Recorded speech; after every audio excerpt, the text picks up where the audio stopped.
আসসালামু আলাইকুম। শামাইলে তিরমিজির অনলাইন তালিম থেকে পড়া হচ্ছে তালিম শুরু করা হচ্ছে।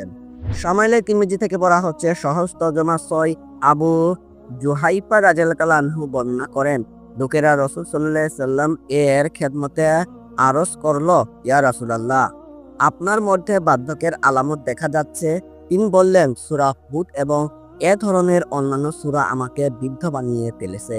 সহজ তর্জমা ৭।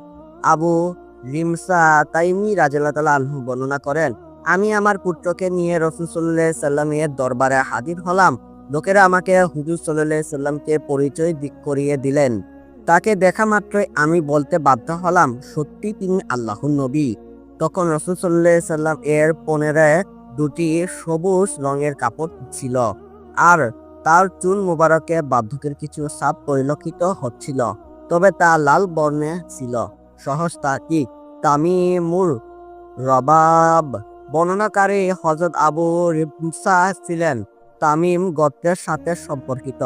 তামিম কুরাইশের বংশ, আবার রবারেরও। রা এর মধ্যে জবর জের দুভাবেই গঠিত। ববার গোত্রের সঙ্গে সম্পৃক্ত। মাই ইবনুন লি ছেলের নাম স্পষ্টভাবে জানা যায়নি। এখানে বর্ণনাটি পিতার। আবু দাউদ এবং নাসাই শরীফে একই হাদিস বর্ণিত হয়েছে, সেখানে এর উল্টো বর্ণনা করা হয়েছে, অর্থাৎ মাই আবি। মুল্লা আলী কারি রহমতুল্লাহ আলাই বলেন, উভয় বর্ণনা কোনো বৈরিক্ত নেই, দুটি পৃথক পৃথক ঘটনা হতে পারে। আমি রাসূল সাল্লাল্লাহু আলাইহি সাল্লামকে চিনতাম না, লোকেরা দেখিয়ে দিল যে তিনি মুহাম্মদ সাল্লাল্লাহু আলাইহি সাল্লাম। সবুজ রঙের কাপড়, অর্থাৎ যা সবুজ রং দ্বারা রঙিত করা হয়েছে।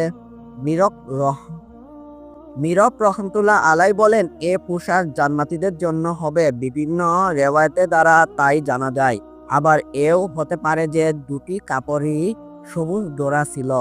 উঁচু হওয়া, শামিল হওয়া, বৈশিষ্ট্যতে আবদ্ধ থাকা, অর্থাৎ রাসূল সাল্লাল্লাহু আলাইহি সাল্লাম এর যে চুলের রং পরিবর্তন হয়েছিল এবং যা বার্ধক্যের চিহ্ন ছিল তা লাল রঙের মনে হতো। আরেকটি উদ্দেশ্য হলো, সম্ভবত কিছু চুল সভ্যতা এসেছিল, তাই ওই চুলগুলো লাল রঙের ঢেকে দেওয়া হয়েছিল।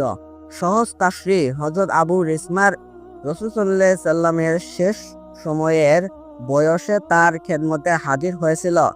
রিসমা রাদিয়াল্লাহু আনহু তাকে চিনতেন না, কাজে তিনি লোকদেরকে জিজ্ঞেস করলেন। লোকেরা রাসূল সাল্লাল্লাহু আলাইহি সাল্লামের দিকে ইশারা করে দেখিয়ে দিল।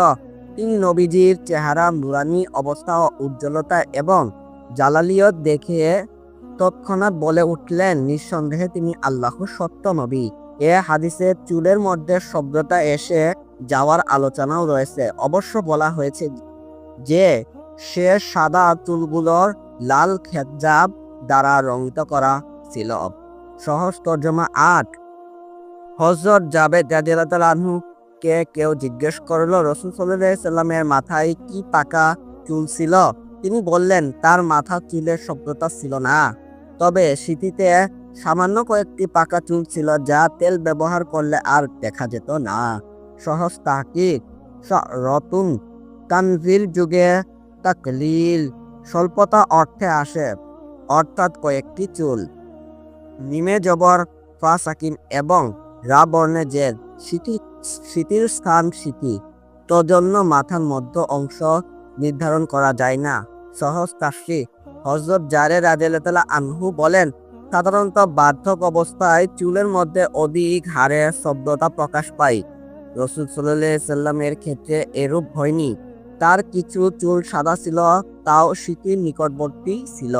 তেল লাগানোর পর এই শব্দটাও দেখা যেত না, কেননা অল্প কয়েকটি চুল অন্য চুলের ভেতর মিলিয়ে যেত, পৃথকভাবে দৃষ্টি গোচর হতো না।